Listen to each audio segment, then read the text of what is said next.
Alors, je disais, Sciences Po, c'est extraordinaire, c'est un cas d'école, sans jeu de mots. Tout a changé en 24 heures. Tout a changé. Et pourquoi tout a changé? Uniquement parce que c'est médiatisé. Uniquement. Autrement, la poussière, elle était sous le tapis. Donc, c'est quoi? Alors, quand on montre les choses, quand les journalistes montrent les choses, et je pense que CNews a été en pointe sur ce sujet, parce que les premiers, je pense, qui ont parlé de ce qui s'est passé à Sciences Po, c'est CNews, il y a le lundi soir, je pense, ou le mardi soir. Non, on est jeudi aujourd'hui, dès le mardi soir, effectivement. Dès le mardi soir. Bon. Mais Madame Retailleau, son premier tweet, il n'est évidemment pas à la hauteur. Il n'est pas à la hauteur des enjeux. C'est ça qui peut parfois nous mettre en colère. Alors après, bien sûr, vous avez Gabriel Attal qui est obligé d'y aller, d'envoyer un signe. C'était recadré par Aurore Berger. Je pense que le tweet d'Aurore Berger a été très important quand elle répond à sa collègue du gouvernement en disant c'est de l'antisémitisme. Bien sûr. Tu ne nommes pas les choses, c'est de l'antisémitisme. Bien sûr, mais ces gens-là, quand je dis... Ils ne voient pas ce qui se passe, ils en ont rien à faire, ils veulent leur place, point, la voiture à cocarde. Vous croyez pas? Oui, je le crois. C'est aussi simple. Oui, je le crois. Je pense qu'il y a de la peur. Je crois que c'est très simple. Elle a peur. Je pense qu'il y a beaucoup de la peur. Oui, alors, si elle a peur qu'elle change de métier. Mais bien sûr. Si t'as peur, t'es pas ministre. Oui, mais la peur est le principal ressort plus que la cocarde. Mais si t'as peur, tu n'es pas ministre. Oui, tu restes chez toi. C'est pas la première fois qu'elle est comme ça. Non, mais il y a des mots que le pouvoir ne veut pas prononcer. Il ne veut pas parler d'islamisme. La plupart du temps, quand il parle de terrorisme, il oublie islamisme. Et puis il y a le mot antisémitisme. Hier, des avant-hier, on aurait dû parler immédiatement d'une entreprise d'antisémitisme. Alors, mais non. Le sujet de Mathieu Devez avec le témoignage de Rachel qui a témoigné effectivement dans Le Parisien et qui a permis de faire, pourquoi pas, avancer ou faire bouger les choses. Elle a 20 ans et nous l'appellerons Rachel. L'étudiante juive de Sciences Po Paris refoulée de la conférence pro-Palestine témoigne dans les colonnes du Parisien. Dès que je suis arrivée devant la porte, des organisateurs masqués m'ont bloquée. Ils m'ont dit « Toi, tu rentres pas ». Je leur ai demandé de m'expliquer. Ils m'ont juste rétorqué « On te connaît ». Alors qu'elle voulait assister à cette conférence ouverte au public, Rachel aurait été qualifiée de sioniste. Elle dénonce l'antisémitisme de certains participants. Quelqu'un m'a dit qu'un participant avait lancé « La laissez pas rentrer, c'est une sioniste ». Ils se targuent de dire qu'ils ne sont pas antisémites parce qu'ils ne crient pas mort aux juifs. Or, me qualifier de sioniste, c'est de l'antisémitisme. Et selon Rachel, depuis l'attaque du Hamas contre Israël, une minorité d'étudiants font régner un climat antisémite à Sciences Po Paris. Depuis le 7 octobre, c'est un vrai problème. On entend des blagues, même sur la Shoah. J'ai entendu « Toi, tu auras un billet gratuit vers la Pologne ». C'est une minorité très bruyante. Le problème, c'est que la majorité reste silencieuse. De son côté, le syndicat de l'Union nationale interuniversitaire pointe du doigt la complaisance de l'extrême gauche envers les islamistes. On a les groupes d'extrême gauche et les islamistes pro-Hamas qui sont main dans la main pour s'opposer aux étudiants considérés comme sionistes et comme juifs et pour essayer progressivement de prendre le pouvoir au sein de cette école. Après l'incident, le gouvernement a saisi la justice et le Premier ministre a demandé des sanctions extrêmement fermes. L'article 40 du Code de procédure pénale impose l'obligation pour toute autorité constituée, tout officier public ou fonctionnaire dans l'exercice de leur fonction de signaler des crimes ou délits dont il a connaissance. Sciences Po saisit le procureur de la République pour des faits à caractère antisémite sur la base de l'article 40 du Code de procédure pénale. Mais ça existe depuis des semaines. Et Mathias Vichra, honte à lui d'avoir laissé perdurer ça pour ne pas faire de vagues. Thomas Porte, on va l'écouter parce que la réaction de la France insoumise est sidérante. Jean-Luc Mélenchon a écrit à Sciences Po aussi, les indignations à géométrie variable sont écœurantes. Comment et pourquoi un incident dérisoire, ça rappelle le mot détail, exactement, devient-il une affaire de cette ampleur médiatique nationale? C'est un détail pour Monsieur Mélenchon ce qui s'est passé. Ben non, c'est pas un détail, un incident dérisoire. Une étudiante à qui on dit ne la laissez pas rentrer, c'est une sioniste. Emmanuel Bompard dit c'est une manipulation de l'extrême droite. Ça fait 2 fois qu'il qualifie des associations juives d'extrême droite, puisque c'est l'UEJF qui a révélé cette affaire, l'Union des étudiants juifs de France. Et je rappelle que Jean-Luc Mélenchon avait dit de Jonathan Arfi, patron du CRIF, qu'il était d'extrême droite. Donc c'est toujours le même modus operandi, la même logique. Donc ils sont dans leur logique, les insoumis. Emmanuel Bompard a tweeté ce soir, Gabriel Attal court à Sciences Po. Voilà. pour calomnier les étudiants mobilisés pour Gaza sur la base d'une accusation sans preuve et démentie par de nombreux témoignages. Scandaleuse manipulation politique d'un pouvoir qui alimente une polémique montée par l'extrême droite. Et pendant ce temps-là, Gabriel Attal sera à Sciences Po, dit Éric Coquerel, pour alimenter une manipulation. Ce sont exactement les mêmes mots. Je voulais qu'on écoute Thomas Porte et après je vous fais réagir, bien évidemment. J'apporte mon soutien à tous celles et ceux qui se mobilisent aujourd'hui contre ce qui se passe à Gaza, contre le massacre du peuple palestinien. Et je condamne tout ce qui se rapproche de près ou de loin à des propos antisémites, comme nous l'avons toujours fait, nous sommes extrêmement clairs là-dessus. Maintenant, il y a une polémique qui est en train d'être instrumentalisée contre des étudiantes et des étudiants qui sont mobilisés sur la situation à Gaza. Moi, j'ai pas entendu de propos antisémites hier à Sciences Po, j'ai pas vu de vidéo avec des propos antisémites. S'il y a des propos antisémites, amenez-les-moi, montrez-les-moi, et je les condamnerai. J'ai toujours condamné les propos antisémites, mais hier, il n'y a pas eu de propos antisémites à Sciences Po. Contre le niveau de la défense, je n'ai pas vu à me porter les mois. C'est comme certains disaient, je n'ai pas vu les chambres à gaz non plus. Certains disaient cela. Je ne les ai pas vus moi-même. La vérité, c'est qu'il se fiche du témoignage de Rachel. Il ne croit pas Rachel. Voilà. Alain Jakubowicz, je vous ai parfois au téléphone, vous me dites que vous êtes désespéré. D'abord, moi, je suis surpris qu'on soit surpris. Parce que je peux vous dire que on est un certain nombre à avoir dénoncé en son temps, et ça continue, les réunions dans les universités, dans les écoles, genrées, interdites aux hommes. Des réunions racisées, interdites aux blancs. On l'a dénoncé depuis des années, dans l'indifférence la plus totale. C'est l'avènement du wokisme, effectivement, où on se réunit entre femmes, entre gens racisés. Et évidemment, ça devait déboucher sur interdit aux juifs. Je veux dire que c'est d'une telle logique qui est totalement implacable. Mais commençons par poser les vraies questions. Est-ce que l'université, nos grandes écoles, sont les lieux dans lesquels on doit se réunir en pavoisant des amphithéâtres de drapeaux palestiniens ou israéliens d'ailleurs, de drapeaux étrangers entre guillemets, avec des gens qui arrivent avec des kéfiers, le visage masqué à la façon des gens du Hamas qui ont commis les horreurs du 7 octobre, parce que ces images, on les a. On voit ces types avec le kéfier, le visage masqué, au sein de l'université. Je veux dire, et on feint aujourd'hui de s'étonner d'une situation qui existe et que nous dénonçons, nous, que j'ai dénoncé lorsque j'étais président de la LICRA et que je continue à dénoncer, où en fait, ces gens se parent de lutte contre le racisme. Alors que, en fait, on est au paroxysme du racisme. Le combat antiraciste a été préempté par les communautaristes, par les islamistes, par les extrémistes. Et aujourd'hui, ils disent, avec les gens, évidemment, de la France insoumise, qui ont une responsabilité colossale dans cette affaire, qui viennent nous dire, c'est nous, les défenseurs qui luttons contre le racisme. Alors qu'ils sont... et effectivement au paroxysme de racisme et de l'antisémitisme. Philippe Bilger. On le disait, ça n'est pas d'aujourd'hui que Sciences Po pose des problèmes, mais simplement avec l'horreur du 7 octobre, j'ai l'impression que paradoxalement, l'antisémitisme dans ces lieux où l'esprit de liberté et de tolérance devrait souffler, se libère avec une absolue bonne conscience, comme si en réalité, loin de susciter l'indignation, la barbarie du 7 octobre avait permis à des pulsions atroces de se développer. Et c'est terrible. Mais au-delà... Et puis il y a la lâcheté que vous avez très bien décrite. Mais c'est l'extrême gauchisation de toute l'école et de toute l'université française. J'ai cité Jean-Marc Rouillant qui avait fait une conférence de presse, non pas une conférence de presse d'ailleurs, une conférence à l'université de Bordeaux. Et on avait parlé de Sciences Po Grenoble, je pourrais parler de l'ESJ de Lille, voilà, de Sciences Po Lille également. Voilà, vous avez une extrême gauchisation de tout cet appareil d'État qui avance dans l'indifférence. Qui s'amplifie. Qui avance dans l'indifférence. Oui. Parce que, alors, Gabriel Attal semble vouloir arrêter cette dérive. Il a une phrase très forte pour passer. Il a dit le poisson pourrit toujours par la tête. Mais donc quand ça pourrit, ça commence par les élites. C'est ça que ça veut dire. Mais qui était avant Madame Retailleau, que nous avions souvent, on a déjà oublié? Frédérique Vidal. Voilà, de la qui avait parlé de l'islamo-gauchisme dans l'université chez Jean-Pierre Elkabbach à l'époque. Mais l'IEP de Grenoble, on a reçu ici un professeur plusieurs fois. Bien sûr. Enfin, il suffit d'aller. Elle osait plus nommer les choses que Sylvie Retailleau, c'est ça que je veux dire. Alain Finkielkraut n'a pas pu aller. Alain Finkielkraut n'a pas pu aller à Sciences Po Paris. Geoffroy Lejeune n'a pas pu aller à Sciences Po Paris. Laurence Bergeau-Blaclair également. Donc tout ça est connu.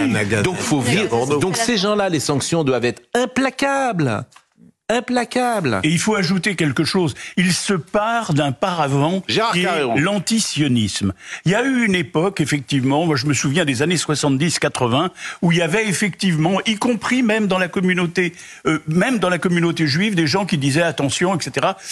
Le sionisme, c'était quelque chose de différent. Aujourd'hui, tous ces gens dont nous parlons disent qu'ils sont antisionistes. C'est leur manière à eux de dire ouvertement qu'ils sont antisémites. Évidemment. Et on devrait donc condamner l'antisionisme au nom de l'antisémitisme. Le mémorial de la Shoah, la façade du mémorial de la Shoah située à Drancy en Seine-Saint-Denis a été dégradée dans la nuit de mardi à mercredi. Élus et autorités du département dénoncent un acte antisémite. Le CRIF a tweeté, le CRIF condamne fermement les dégradations commises sur la façade du Shoah mémorial à Drancy dans la nuit de mardi à mercredi. Viser le mémorial de Drancy, un lieu dédié à la transmission de la mémoire de la Shoah, c'est vouloir effacer à la fois la mémoire des victimes et l'histoire de l'antisémitisme.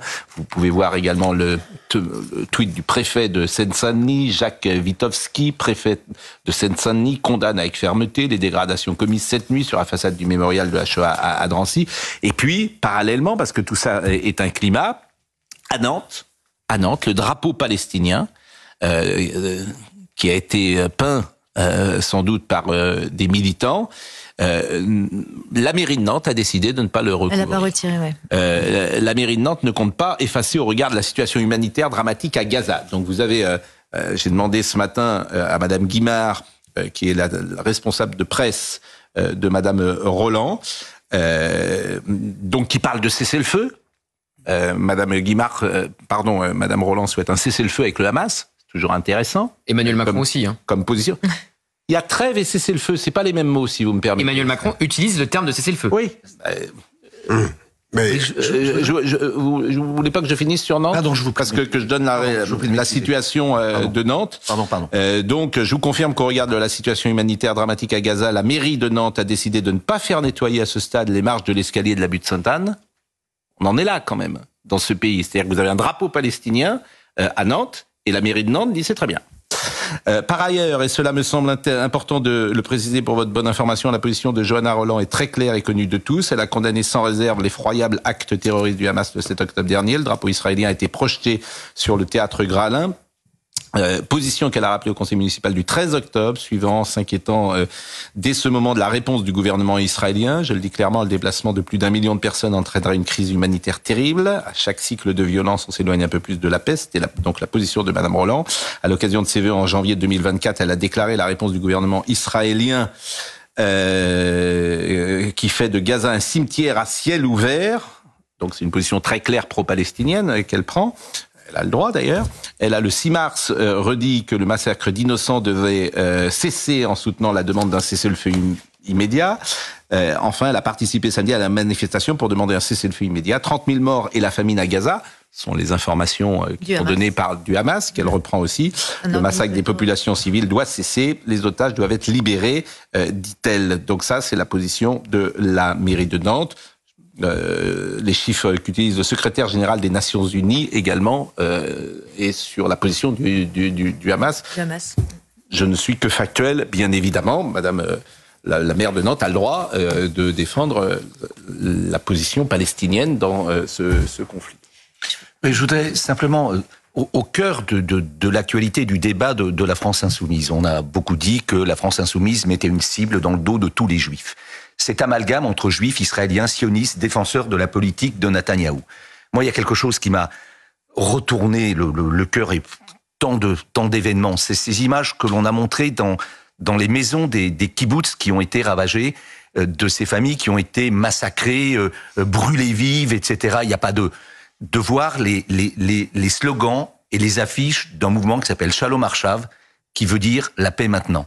C'est-à-dire que c'était des gens de gauche, souvent d'extrême gauche. C'était des gens qui allaient manifester la veille ou l'avant-veille au centre de Tel Aviv contre Netanyahou, qui travaillaient, accueillaient, défendaient les Palestiniens quotidiennement contre cette politique, et c'est ces gens-là qui ont été massacrés. Et ce que fait aujourd'hui la France insoumise, en amalgamant tout citoyen juif, étudiant juif ou je ne sais qui, moi personnellement, je me fais traiter de fasciste à longueur de journée, simplement parce que je revendique effectivement, et je ne cache pas, mon attachement à la survie de l'État d'Israël. Pas au gouvernement de Netanyahou, qui finira par sauter, évidemment, et j'espère qu'il sautera. Mais cette espèce d'amalgame qui est fait, comme cette jeune fille, Sarah, ou je ne sais comment, alors, ou Rachel, c'est déjà un prénom qui, en soi, porte tant de choses. C'est un prénom d'emprunt. En fait, le journaliste a dit Rachel pour ne pas...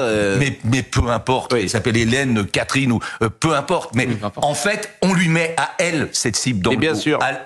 Au sein même de notre université. Alain Jakubowicz, sur le drapeau palestinien peint à Nantes, qui ne sera pas retiré par la mairie de Nantes, ça vous fait réagir? Ça, c'est dans la continuité de leur dynamique politique, qui est une OPA sur leur soi-disant communauté musulmane, simplement par calcul électoral. Mais moi, c'est de la même manière qu'à Nantes, on enlève le Père Noël, mais on laisse le drapeau palestinien. Évidemment, donc c'est un choix politique. Évidemment, puisqu'il y a une substitution culturelle et une souveraineté culturelle dans ces quartiers-là qui n'est plus celle, de la France. C'est une souveraineté culturelle qui est islamique dans ces quartiers. Elle a tout intérêt, elle, en tant qu'entrepreneur identitaire, à les caresser dans le sens du poil et à leur faire plaisir en leur donnant des gages comme ça de substitution culturelle, en érigeant le drapeau palestinien et en effaçant les racines de la France chrétienne. Mais moi, ce que je voudrais dire par rapport à juste un mot.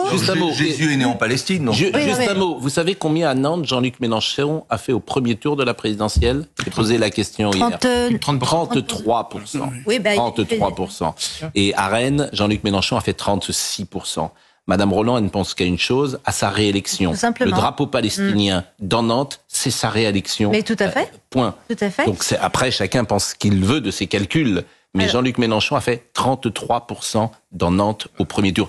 Quand on connaît la ville de Nantes, c'est vrai que ça peut surprendre. C'est une ville manifestement qui a changé. Oui, je voudrais simplement, Philippe, rajouter et corroborer votre propos sur la dangerosité de la France insoumise, qui s'appelle comme ça de façon institutionnelle, mais qui, en réalité, dans la réalité politique de leurs actions, s'appellerait plutôt la fraction islamique. Madame Sophia Chikirou n'a pas hésité à mettre une cible dans le dos de la dessinatrice de Coco, anciennement Charlie Hebdo, qui est aujourd'hui placée sous protection policière parce qu'elle a simplement fait un dessin satirique qui est paru dans Libération et elle a tweeté. Non mais réellement c'est. Et Libération est également sous protection, je crois. Vous n'aurez pas notre haine, mais vous la méritez. Oui. Rendez-vous compte des propos, de l'abjection des propos et de la dangerosité de ces gens. Alors moi, je veux bien qu'on auditionne les journalistes de CNews, mais j'aimerais bien qu'il y ait un audit sur les propos et les actions antisémites de la France insoumise. Sabrina Medjaber, qui est essayiste, qui est sociologue, et maintenant vous venez régulièrement... cette anthropologie de ces quartiers. Exactement, et vous venez régulièrement sur notre plateau. Une seconde, Gauthier Lebret. Que c'est la deuxième personnalité sous protection policière à cause de la France insoumise,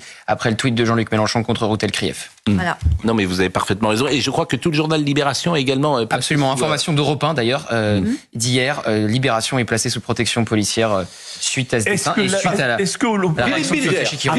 À partir de quand, Pascal, à votre avis, la dénonciation absolue de la barbarie du 7 octobre, accompagnée de la demande d'un cessez-le-feu, peut n'être pas qualifiée de soutien à la cause palestinienne? C'est le mot cessez-le-feu qui est... c'est le mot cessez-le-feu qui pose problème. Oui. Le mot cessez-le-feu, est-ce que vous cessez le feu avec une organisation terroriste? C'est ça. Je rappelle que tous les jours, il y a un couloir humanitaire à Gaza. Je rappelle tous les jours que la Hamas prend la population en otage de Gaza. 20 ans, que tous les jours, Israël organise des couloirs humanitaires pour que les Gazaouis quittent le territoire. Il faut rappeler ça. 2015. Donc le mot cessez-le-feu, évidemment, a en lui-même une ambiguïté. Alors, en revanche, là où vous avez raison, c'est que plus le temps passe, on s'aperçoit que Israël n'arrive pas à éteindre le Hamas, si j'ose dire, et que plus le temps passe, plus ça va devenir compliqué. Parce que la communauté internationale ne comprend pas, effectivement, Oui, mais nous avons, pardon, le nombre d'enfants tués est effarant. Mais je répète qu'Israël organise un couloir humanitaire et que le territoire, vous savez que c'est très compliqué. Les Égyptiens sont très c'est entendu. Mais ce que je pointe en disant cela, c'est combien les Gazaouis, et vous avez parfaitement raison, vivent une horreur absolue sur le terrain. Et il faut penser à ces enfants, à ces innocents, bien sûr. Mais ils sont les otages du Hamas. Donc n'ayons pas de naïveté. Quand Madame Roland parle de cessez-le-feu, je vois une naïveté là-dedans. Mais il faut juste rappeler que c'est la position de la France. Par le chef de la diplomatie française, Stéphane Séjourné, et par le chef de l'État, Emmanuel Macron. Non, mais il y a la politique extérieure, il y a la politique intérieure. Il y a quand même plus de 1000% d'actes antisémites depuis l'année 2022.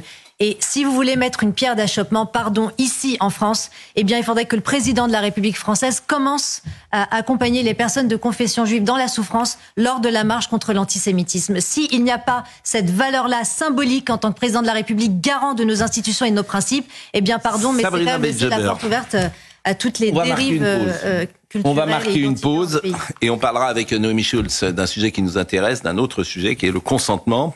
Vous avez aimé les sujets sociétaux ? Vous avez aimé l'IVG par Emmanuel Macron ? Vous avez aimé le sujet fin de vie par Emmanuel Macron ? Vous allez adorer le sujet consentement par Emmanuel Macron.